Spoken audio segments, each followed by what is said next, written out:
लोग, भारतीय बौद्ध महासभा के लोग, समता सैनिक दल के लोग, महिला सशक्ति संघ के लोग और जितने तमाम हमारे जैसे बुद्ध विहार के लोग, तमाम जितने भी संगठनाएं हैं, आप लोग ने लगातार आपने 1 महीने से लेकर अभी लगभग मुझे लगता है कि 2.5 महीने से यहाँ पर आप लोगों ने धरना दिया। छत्तीसगढ़ का सबसे अच्छा न्यूज आज आपने देखा, आकाश लामा जी ने बताए कि गवर्नमेंट के रिपोर्ट में भी कोई अच्छा मैसेज यदि देखते हैं, बिहार के बाद महाराष्ट्र तो छत्तीसगढ़ का भी नाम सबसे ज्यादा ऊंचा है।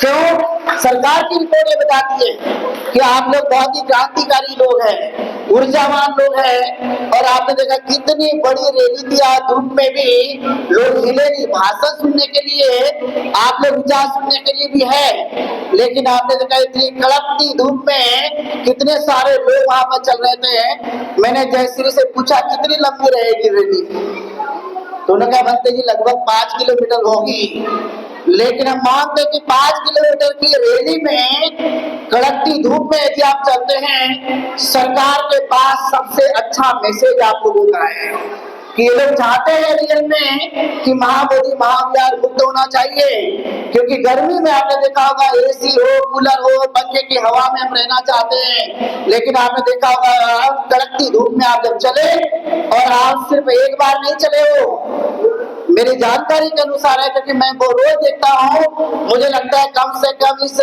दुर्ग में भी लगभग मुझे लगता है 4 से 5 बार बड़ी बड़ी रैली निकाली गई है। ये बड़ी बात है, इसलिए अनिल जोगी जी भी, इनका भी मैं रोज देखता हूँ फेसबुक व्हाट्सएप पे, तो आपका इतिहास में नाम सबसे ज्यादा अमर होगा जब महाबोधि महाविहार होगा। क्यों? छत्तीसगढ़ पीछे नहीं है, आप अपनी हिम्मत बना के रखिए, क्योंकि जहां से आकाश लामा जी ने शुरू किया था, जैसे बताया गया काफी कम लोग थे, लेकिन मैं आज ये बात कह सकता हूँ इस मन से, आज देश के अंदर में लाखों लोग इकट्ठा है, लाखों लोग इस महाबोधि महाविहार के आंदोलन को मजबूत बनाने के लिए। इतना ही नहीं, तथागत गौतम बुद्ध ने तो हमें शांति दी है, लेकिन शांति वो क्रांति वाली है, जरूरत पड़ेगी तो लोग हमारे खून पसीना बहाने के लिए भी तैयार हैं। इतने लोगों के अंदर में जुनून आज के समय में हम लोग देख रहे हैं, और इसलिए महाबोधि महाविहार का ये आंदोलन किसी भी हालत में कमजोर नहीं होगा, ऐसा छत्तीसगढ़ से माननीय आकाश लामा जी को हम बताना चाहते हैं, कभी कमजोर नहीं होगा। और देश के अंदर में किसी भी जगह में जरूरत पड़ेगी तो छत्तीसगढ़ के लोग भी आपसे कंधे से कंधे खड़ा होकर रहेंगे। ये मैं आप लोगों को बात बताने जा रहा हूँ।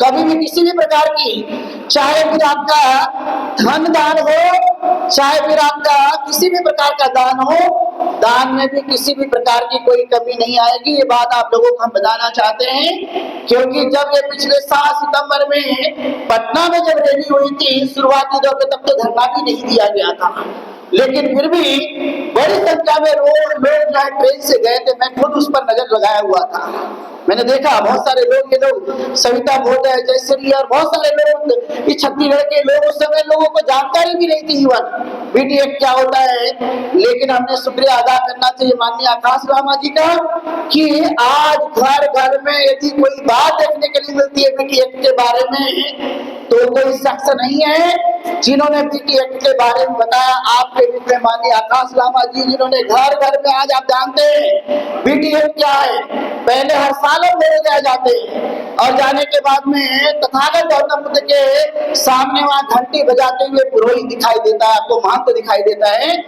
लेकिन उसका विरोध करने की ताकत किसी में नहीं आई। जो आप देखते होंगे कि आकाश लामा जी ने ये फाइंड किया कि आखिर महाबोधि महाविहार की समस्या क्या है, तो पाया गया कि बीटी एक्ट मतलब बुद्धिस्ट टेम्पल एक्ट जो बोध गया का है, उसमें 4 बोध है, 4 अबोध है, और जिला गया का कलेक्टर भी वो हिंदू होगा। ये बात उन्होंने समझाने की कोशिश की। पहले ज्यादातर लोगों को बीटी एक्ट पता नहीं था। आप लोगों से भी पूछना चाहते हो पता था क्या? लेकिन जब से धरना आंदोलन शुरू हुआ तब से आप लोग को बीटी एक्ट क्या है पता है कि नहीं है? उसके पहले नहीं था, तो हमने ये मानना चाहिए कि जितने भी आप इनके प्रति मंगल मैत्री करेंगे, जितना भी इनको साथ देंगे, वो सब साथ कम है, लेकिन जो प्रेरणा देते हैं वो सबसे बड़े होते हैं। ये बात हमें माननी चाहिए। और इसलिए जो महाबोधि महाविहार का आंदोलन मरसा गया था भारत के अंदर में, कोई बताने वाला नहीं, और जो बताने वाले लोग हैं उतना लोगों तक पहुंचा नहीं पाए, इसलिए मरे हुए आंदोलन को पुनः जिंदा करने का काम यदि किसी ने किया तो मैं दावे के साथ कह सकता हूँ इस बात को कि ऑल इंडिया बुद्धिस्ट फोरम और माननीय आकाश रामाजी बनते प्रज्ञा सिंह जी ने इस बात को किया। हम सब समर्थन में खड़े हैं, और जब तक खड़े रहेंगे, जब तक ये महाबोधि महाविहार मुक्त नहीं होगा, तो आप भी वैसे ही खड़े रहेंगे कि नहीं रहेंगे। और इसलिए आपने दिखाया आज कि कड़कती धूप में भी भिलाई दुर्ग या छत्तीसगढ़ के लोग अभी भी कमजोर नहीं हैं। और इसलिए आज हम लोग जब खाना खा रहे थे, जब हमने कहा छत्तीसगढ़िया सबसे बढ़िया, क्या है छत्तीसगढ़िया सबसे बढ़िया, और ये बात आपने दिखा भी दी है।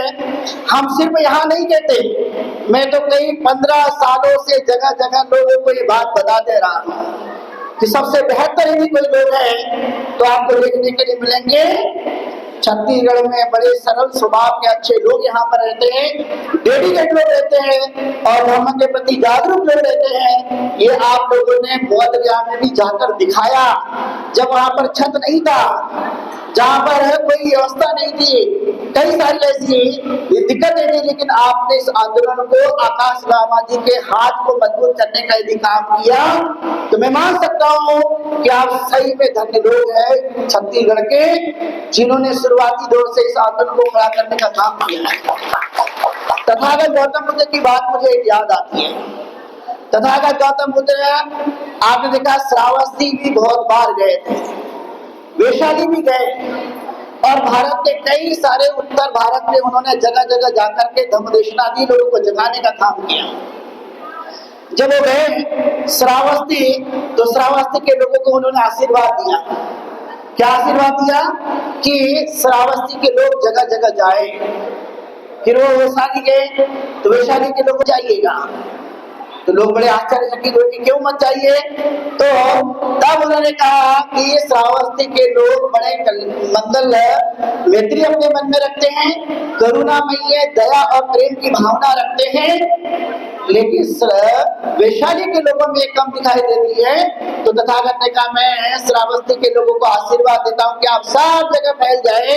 वैसे ही छत्तीसगढ़ के लोगों में हमने देखा करुणा है, मैत्री है, दया और प्रेम है। ये गुल कर भरी हुई है। मैं कुल कई वर्षों से ऑब्जर्वेशन कर रहा हूँ, और ये ऑब्जर्वेशन मुझे लगता है कि प्रबुद्ध भारत निर्माण करने में भी कहीं ना कहीं आप लोगों का बड़ा योगदान होगा। और इसलिए हिम्मत कभी भी आपको डगमगाना नहीं चाहिए। चाहे कोई भी बात आपके तक पहुंचे, वो गलत बातों को अपने दिमाग के साथ इस्तेमाल कीजिए। तथागत ने कहा कालामों को, ये कालामों, जब तक आपको कोई बात बताई जाती है लेकिन आपके पास दिमाग है, आप खुद दिमाग का इस्तेमाल करके उसे आप दीजिए कि वो सही है कि गलत है। और इसलिए महाबोधि महाविहार का आंदोलन जो चल रहा है ये पूरे भारत में फैला हुआ है, पूरे जगह जगह फैला हुआ है। आज भारत के अंदर पूरी तरह से मशाल यात्रा शुरू है। एक बात मैं आप लोगों से और कहना चाहता हूँ, कई बार हम लोग ये सोचते रहते हैं कि हिमालयन बुद्धिस्ट है और इधर के अम्बेडकराइट बुद्धिस्ट है। कई लोग भाषण करते हैं ऐसा, लेकिन मैं आप लोगों को बताना चाहता हूँ, चाहे वो हिमालयन बुद्धिस्ट हो या बाबा साहब अम्बेडकर के मानने वाले हो, हम सब बुद्धिस्ट क्या है? एक है कि अनेक है? एक है। और ये जंग और लड़ाई भी एक होकर जीती जाएगी। इसलिए बीच में त्रास खींचने की जरूरत नहीं है, लाइन खींचने की जरूरत नहीं है। हम तो ये मानते हैं कि 1956 के पहले यदि भारत के अंदर में हजारों सालों से यदि हिमालयन बुद्धिस्ट ने हमारी विरासत 2500 की संभाल के रखी है, तो हमें उनका शुक्रिया अदा करना चाहिए, उनको हमें रिस्पेक्ट करना चाहिए। और बाबा साहब अम्बेडकर के धम्म क्रांति के बाद जो हम लोगों में ऊर्जा आई है, हम बौद्ध बने हैं, तो हमने सब लोग मिलजुल के रहना चाहिए। और तथागत ने इसलिए कहा था सभ्य सत्ता सुखी मुक्त। तथागत ने कभी नहीं कहा सब वे सत्ता दुखी होंगे, और इसलिए संसार के जितने भी लोग हैं वो सुखी बने। इसलिए ऐसी लाइन खींचने वालों से आप सावधान रहिएगा, मैं आप लोगों को बताना चाहता हूँ। बल्कि हम ये लड़ाई जीतेंगे, एक होकर जीतेंगे। मैं तो ये मानता हूँ कि कई जमाने से यदि हिमालयन बुद्धिस्ट के तरफ में जय भीम नहीं बोला जाता था, लेकिन आज देखे होंगे लामा जी सबसे पहले क्या बोलते हैं? कई बार आपने देखा होगा सबसे पहले क्या करते हैं? नमो बुद्धाय, जय भीम। खुश होना चाहिए कि बाबा साहब अम्बेडकर के मानने वालों की संख्या क्या हो रही है? दिनों दिन बढ़ते जा रही है। और ये बढ़ाने का काम यदि आपने हिमालयन एरिया में, हिमालयन बेल्ट में भी अभी वर्तमान में यदि किया है, तो उनका मैं नाम वर्तमान में कह सकता हूँ, वो है आकाश लामा जी। कई बार आकाश लामा जी को लोग बोलते हैं, अब ये जय भीम बोल के तो ये अम्बेडकर वादी हो गए। वो कहते हैं मैं तो खुश हूँ, मुझे ऐसा कोई कहता कि बाबा साहब अम्बेडकर बहुत बड़े विद्वान हैं। और इसीलिए भारत के अंदर में तथागत गौतम बुद्ध का ये धम्म कारवा भी बढ़ रहा है, और साथ में ये महाबोधि महाविहार का आंदोलन भी चल रहा है। इसलिए आपने देखा पहली बार भारत के अंदर में 1956 के बाद आपने देखा होगा आज भारत के बोर्ड सड़कों पर है। आपने देखा होगा सड़कों पर बोलते हैं। पहले क्या हुआ होता था? 14 अप्रैल में हमारी रैली निकलती थी तो सेठ बनिया के लोग दिखा करते थे, अरे 14 अप्रैल आ गया इनका। लेकिन आपने 5 बार जब रैली निकाली तो उनको लगा क्या हो रहा है, हर बार रैली निकालते जा रहे हैं। बाबा साहब अम्बेडकर कहते हैं कि मुझे चलता हुआ बुद्ध पसंद है। बाबा साहब अम्बेडकर क्या कहते हैं? मुझे चलता हुआ बुद्ध पसंद है। और महाबोधि महाविहार के आंदोलन में चलता हुआ बुद्ध पूरे भारत को दिखा रहा है। आपने देखा होगा आज चारों तरफ में ये नमो बुद्धाय जय भीम का वातावरण तैयार हो रहा है। चारों तरफ में महाबोधि महाविहार का संघर्ष हो रहा है। आप हिम्मत मत हारिएगा, लगातार इस संघर्ष के साथ जुड़िएगा, तन मन धन से इसको सब सपोर्ट कीजिए।